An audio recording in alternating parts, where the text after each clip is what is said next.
Mimi nadhani wakati wa Bwana umeshafika, wa mimi na wewe kufunga ndoa, lakini pia sasa tuanze kuishi maisha matakatifu, lakini ambayo yatakuwa na furaha kuu ndani yetu.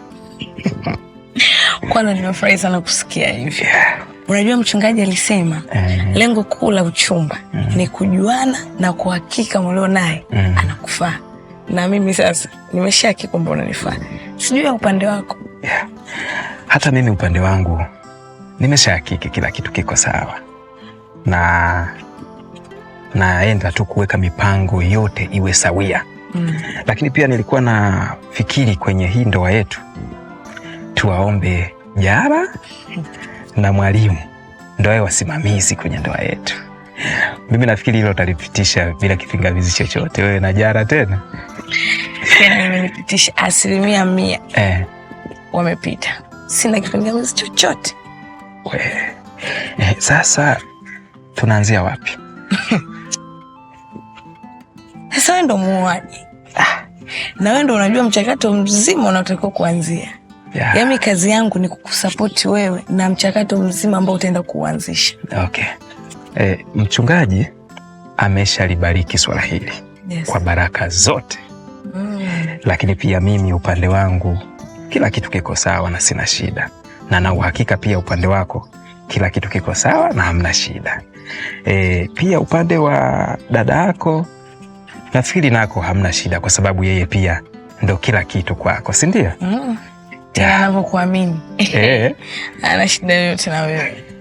Nadhani kila kitu kimekaa sawa. Kimekaa sawa, nakuomba Mungu. Basi ni wakati nafikiri wa kuendelea kufanya kila kitu haraka ili tuweze kwenda na wakati.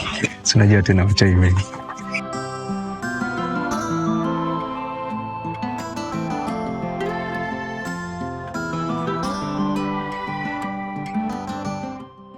Dina ni wangu. Hapa lazima ubabe utumike na nitamuoa tu. Luma asitanie kabisa. Kwani hakujua kama tayari nimeshamlipia mahali? Asiniletee fyoko. Nitamuonyesha kama mimi ni nani na dunia ikoje. Hapa lazima nitumie umafia. Bila hivyo tamkosa Dina.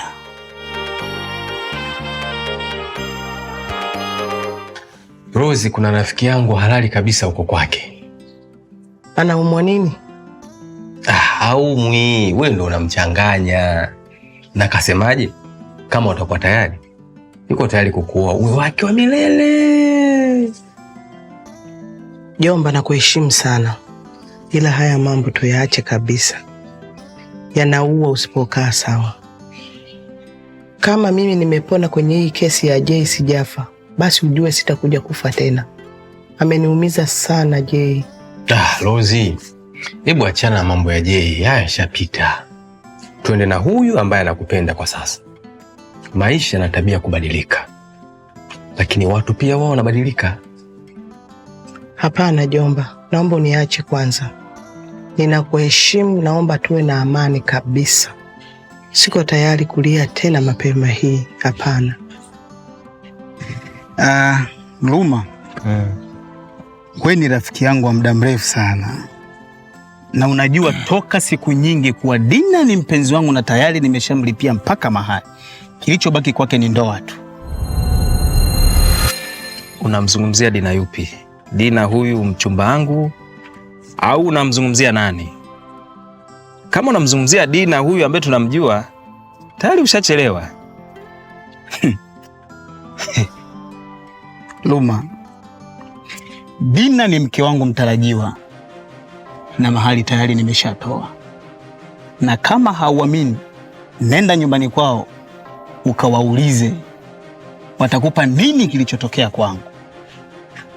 Jay, hivi sio wewe ambaye nilikuita na nikakuuliza kwa habari ya kwamba mimi nataka kwenda kumchumbia Dina? Na unakumbuka ulichoniambia?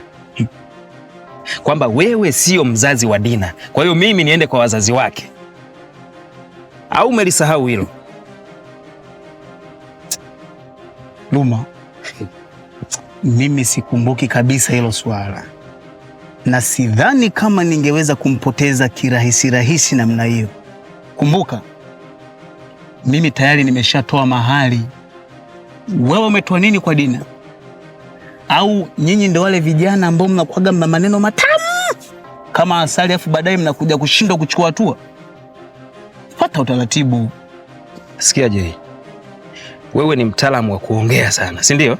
Sasa ongea, piga mdomo, lakini chini ya mstari utakutana na neno hili kwamba Dina ni mchumba wa Ruma, na hata Dina mwenyewe ukienda kumuuliza atakwambia yeye ni mchumba wangu mimi Ruma. Brother, endelea kuongea na mimi kizembe, nitakupiga nikuumize nene nikafunga huko jela huko. Mimi nilikuruhusu utembee naye kama rafiki na sio mapenzi. Urafiki gani usiokuwa na mipaka? Wewe una uwezo wa kumuoa mtu ambaye tayari ameshalipiwa mahali? Una akili sawa sawa wewe? Jay, nisikilize kwa makini. Unaweza ukamwona mtu mnyonge hivi kwa macho, lakini nikwambie usiguse kwenye mapenzi yake, utamuona rangi zake zote. Nafikiri unataka kuziona rangi zangu. Jay, nitakufanya kitu mbaya. Hutokaa uamini kama ni mimi Ruma.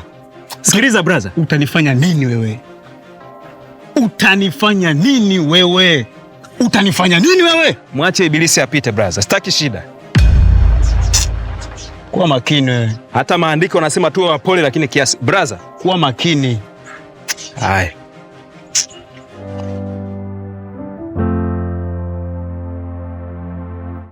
Hivi ni sahihi kweli kuanza mahusiano mapya kwa kipindi hiki?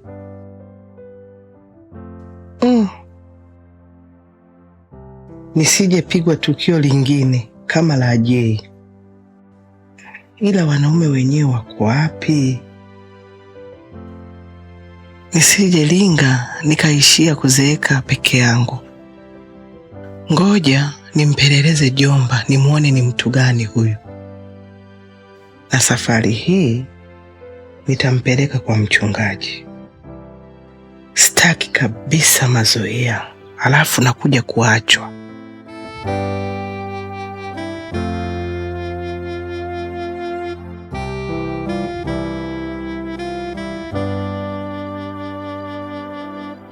Ninakupongeza sana. Umeacha hisia pembeni, umeangalia uhalisia wa hili jambo. Hongera sana kwa hilo. Asante. Na kwa kujibu swali lako uloniuliza kwa habari ya Kinjo, huyo Kinjo ni msomi, ana masters. Sema kuna mapito fulani alikuwa amepitia akashindwa kuyatatua, yakampa stressi, na hiyo hali kapelekea yeye kuwa mlevi wa kupindukia. Lakini yeye ni mtu mzuri. Sema huwezi kumtambua kwa sababu muda mwingi anakuwa amelewa. Hasa kama muda wote amelewa, hivi unaniletea mume au unaniletea matatizo? Kumbuka hali yangu niliyoipitia, alafu unanitambulisha mlevi kwenye maisha yangu kweli? Hapana, sijamaliza. Naomba nisikilize kwanza Rozi. Huyo Kinjo namzungumzia sio kwamba ni mlevi wa moja kwa moja, hapana. Sema kuna matunzo fulani ambayo ameyakosa ya kuondoa hiyo stress yake aliyoipata. Nikuhakikishie tu kwamba huyu Kinjo anatengenezeka, na jambo la muhimu kabisa katika hili, tayari amekwisha kukupenda Rozi. Baba alisema lazima kuona na mtu wa imani moja. Hasa kama yeye ni mlevi, huyo sio muamini kabisa. Hebu pata muda, ongea naye kabla kufanya maamuzi ya kusema ndio au hapana. Alafu mambo mengine yatafuata baadaye.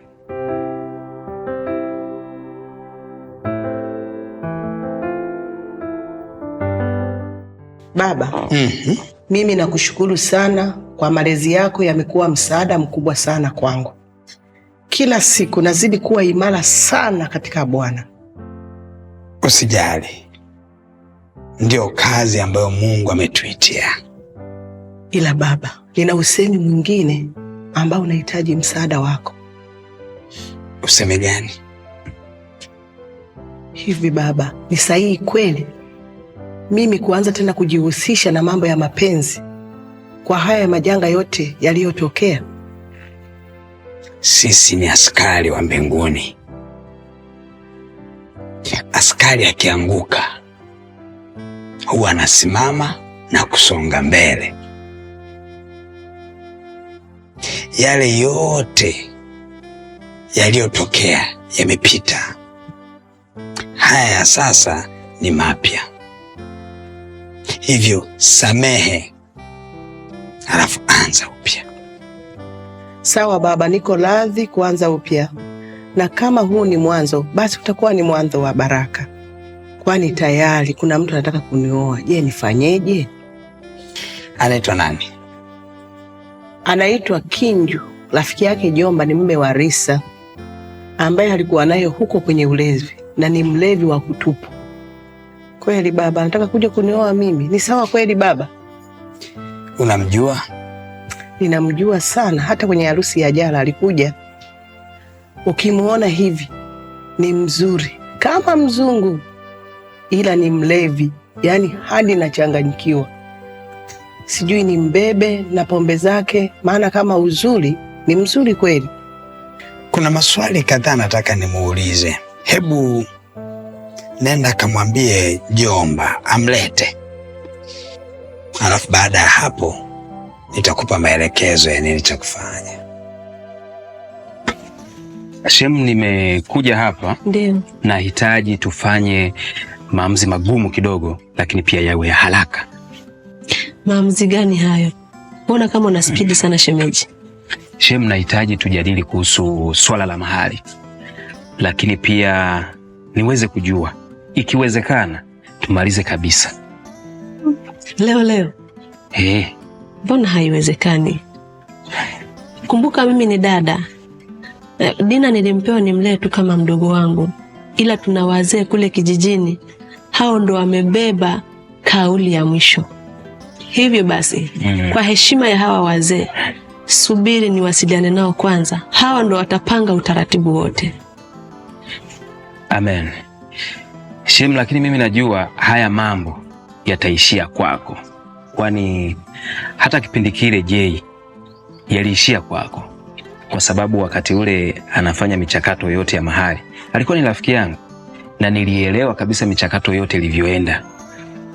Usijali. Usiwe na wasiwasi. Naona kama una pressure sana. Na naanza kuhisi hiyo pressure inatoka wapi. Sikiliza Lulu. Wewe ni mtu wa rohoni. Usienende kama mataifa waenendavyo katika ubatili wa njia zao. Biblia inasema usiogope, simamia maandiko na utakuwa na amani sana, na wala hautashindana na mtu. Shem, umejuaje haya yote? Roho Mtakatifu huwa anatusaidia kujua makusudi ya moyo wa mtu. Hata hili neno ninalokuambia ni la uvuvio wa Roho Mtakatifu. Shem, nashukuru sana kwa neno la ushindi. Unajua Mungu ulituma neno lake kutuponya, lakini pia kututoa katika maangamizi. Ni ukweli na pressure, lakini naanza kuona pressure hii imetokana na matendo ya mwili, ambayo hayo matendo ni ubatili mbele za Mungu. Luma, Biblia inasema, maana ingawa tunaenda katika mwili, hatufanyi vita kwa jinsi ya mwili. Maana silaha za vita vyetu si vya mwilini, bali zinauweza katika Mungu. Tukiangusha ngome, tukiangusha mawazo na kila kitu kinachojiinua, kijiinuacho juu ya elimu ya Mungu. Na tukiteka nyara kila fikra ipate kumtii Kristo. Uliogopa kwa sababu uliruhusu uvamizi katika mawazo yako na ukaanza kuona kama unaaibika. Ni kweli imani yangu ilishateteleka, lakini ninakushukuru kwa kuwa umenirejesha sasa katika imani yangu na ujasiri wangu. Shem, sasa nimerejea yule Luma shujaa.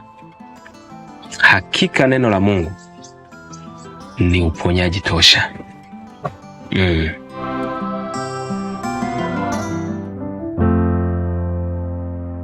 Kwenye mapito ninayopitia nahisi kuchanganyikiwa sana. Yaani nahisi kama hisia zinanibeba sana.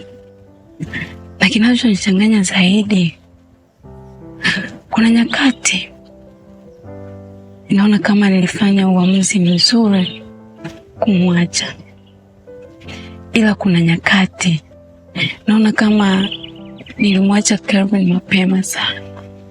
Wakati najua fika kwa Mungu ndiye anatusaidia sisi kusimama imara. Sijajua mimi shida iko wapi. Naumia sana sana. Sikiliza kwa makini Jamila. Uamuzi uliofanya ni uamuzi mzuri sana. Tena wa kishujaa.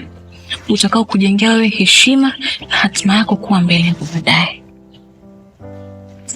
Katika Timotheo wa kwanza mlango wa 4 mstari wa 12 inasema, mtu awaye yoyote asiudharau ujana wako, bali uwe ni kielelezo kwa waaminio katika usemi, katika mwenendo na katika amani na upendo na usafi. Amen. Hiki ulichokifanya leo ndio kielelezo cha ujana wako katika imani na usafi, na kamwe hautajutia baadaye. Maana hivi unavyotuona sisi leo, tulichezea sana ujana wetu, na mpaka kufikia hapa tumelipa gharama ambayo ushindi wake ni kwa neema tu ya Mungu. Wala usijutie maamuzi yako. Ni vyema umalize ujana wako ukiwa salama kuliko umalize ujana wako ukiwa umeacha majeraha makubwa sana kwa watu. Kuna nyakati najikuta nina hasira sana na Kelvin. Kwa nini alichezea hisia zangu? Na kwa nini hakuona thamani yetu japo hata kidogo tu? Biblia inasema tushukuru kwa kila jambo. Unapokuwa katika uwepo wa Bwana, kila jambo limebeba muujiza wako. Hata katika macho ya damu na nyama ukaona kuumia, shukuru kwa kila jambo. Natamani sana kuelekea kwenye mawazo ya namna hiyo, lakini nashindwa. Tunayaweza mambo yote katika yatutie nguvu. Sisi peke yetu hatuwezi.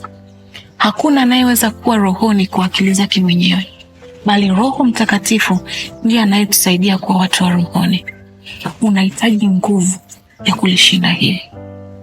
Biblia inasema tutapokea nguvu akisha tujilia juu yetu Roho Mtakatifu. Usikubali kuchezewa na mtu yeyote. Uwe hodari katika Bwana na katika uwezo wa nguvu zake. Amen. Asante sana. Amen. Nashukuru. Amen. Nimekuita hapa, ninataka unisaidie jambo moja. Naomba umwite mtu mmoja anaitwa Kinjo. Najua unamfahamu kwa sababu ni rafiki na mume wako Jomba. Ndiyo mchungaji, namfahamu vyema sana, japokuwa sina mawasiliano naye kabisa. Kwani yeye ndio alikuwa rafiki mbaya sana wa mume wangu Jomba. Ndio alikuwa anafanya kilo cha mume wangu leo kinapanda, kesho kinashuka. Okay, haina shida. Ninaomba unitafutie huyo mtu. Nataka kuna mambo fulani nikae naye niongee naye. Na sijamtumia Jomba kwa sababu zangu maalum. Kwa hiyo naomba uende ukamtafute.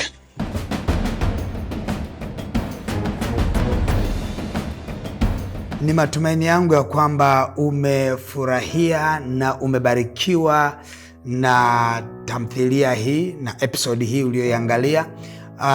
Endapo ungetamani kusupport huduma hii ili iendelee kufanya kazi nzuri na kuendelea kufanya filamu nzuri, unaweza kusupport huduma hii ikawa ni sadaka yako. Utaiachilia hiyo sadaka kwenye hiyo account namba yetu ya Holy Movies, nasi tutaipokea kwa moyo wa shukrani na tutamtukuza Mungu kwa ajili yako. Amen. Naitwa Pastor Miamba.